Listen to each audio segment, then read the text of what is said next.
In the autumn of 1997, the small coastal town of Port Haven, Maine, was known for three things: its lobster, its lighthouse, and the close-knit community where everyone knew everyone else's business. Located about 30 miles north of Portland, this picturesque town was the kind of place where people left their doors unlocked at night, and where the biggest news in the local paper was usually about someone's prize-winning pumpkin. On September 21st, 1997, Port Haven became known for something else entirely: the inexplicable disappearance of 32-year-old lighthouse keeper Thomas Blackwood. Thomas had lived in Port Haven his entire life. After serving in the Coast Guard for 6 years, he returned home and took over as the keeper of Skellig Point Lighthouse when the previous keeper retired. The lighthouse itself sat on a rocky outcropping about a quarter-mile from shore. It wasn't an island exactly. At low tide, you could walk to it along a narrow stone pathway that connected it to the mainland. For 5 years, Thomas lived and worked at Skellig Point without incident. He was described by locals as quiet but friendly, the type of person who would help a stranger change a flat tire without being asked. He was reliable to a fault. In 5 years, he had never once been late for his shift or called in sick. When Thomas failed to check in via radio for his regular 8 a.m. report on September 21st, his supervisor, Harlan Davis, immediately knew something was wrong. Harlan tried calling the lighthouse phone. No answer. He tried the radio again. Nothing but static. Concerned but not yet alarmed, Harlan decided to drive out to Skellig Point to check on Thomas personally. When Harlan arrived at the access point to the stone pathway, he noticed that the tide was coming in. He'd have about an hour before the pathway would be completely submerged. Harlan made his way carefully across the slippery stone path and reached the lighthouse at around 9:15 a.m. What he found, or rather what he didn't find, would become the focus of one of the most perplexing missing persons cases in Maine's history. The lighthouse door was unlocked.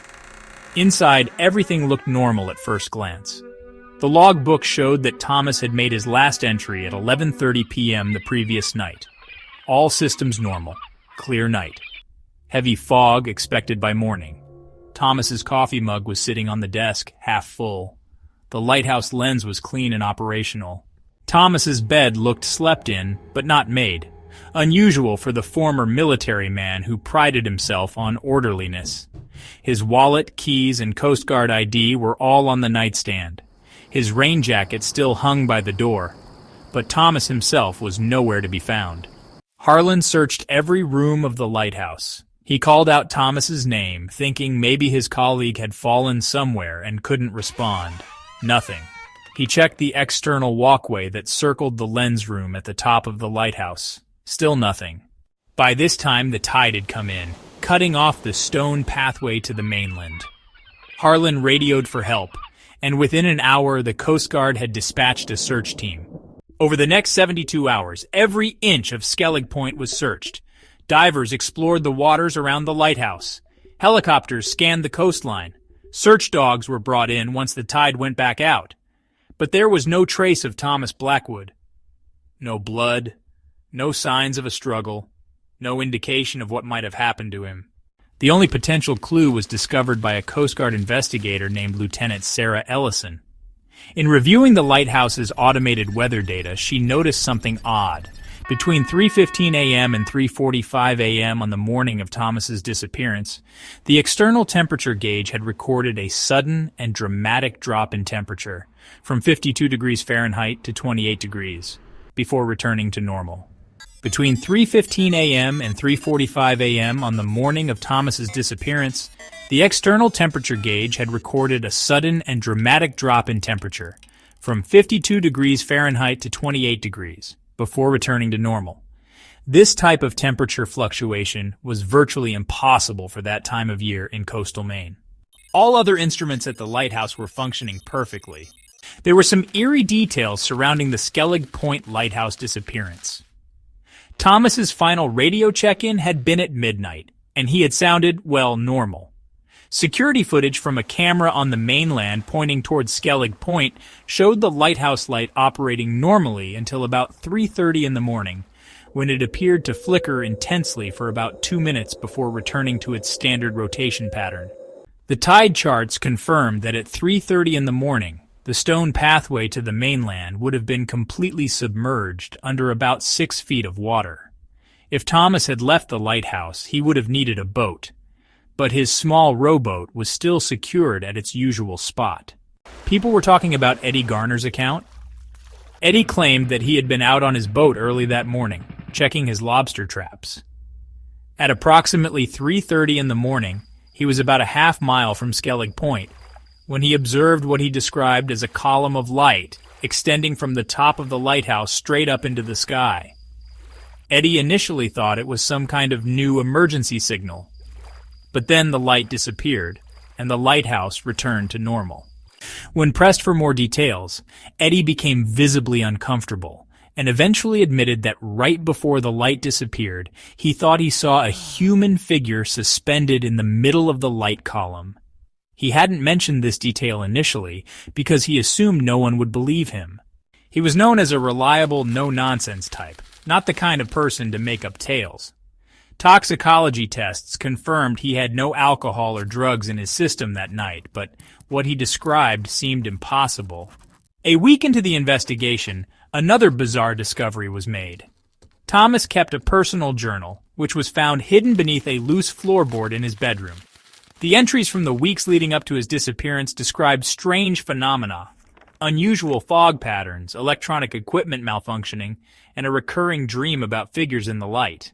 The entries from the weeks leading up to his disappearance described unusual fog patterns, electronic equipment malfunctioning, and a recurring dream about figures in the light. His final entry, dated September 20th, read simply, "They're coming through the light tonight. I know it now.